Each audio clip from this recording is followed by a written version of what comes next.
Les grands chantiers de la rentrée sont effectivement les 2 points que nous avons évoqués avec Madame le procureur, à savoir donc la procédure pénale numérisée qui est effectivement qui va amener à ce que nous manipulions beaucoup moins de dossiers papier, puisque la plainte pénale par nos concitoyens sera numérisée dès le départ, dématérialisée dès le départ.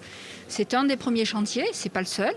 Nous avons évoqué le code pénal de la justice des mineurs, qui est effectivement un chantier important dans la mesure où cette réforme est souhaitée pour rendre plus fluide le traitement des affaires pénales pour les mineurs, puisque le juge des enfants va être amené effectivement à maintenir un cadre et un délai de procédure relativement contraint pour pouvoir amener à juger les faits délictuels dans lesquels des mineurs seraient auteurs.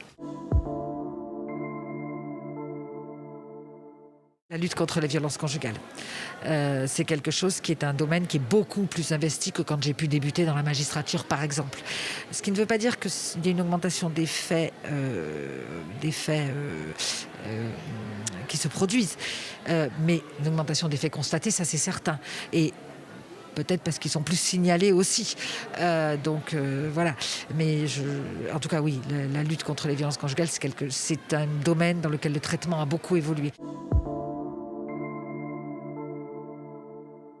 C'est vraiment un travail partenarial de tout le monde.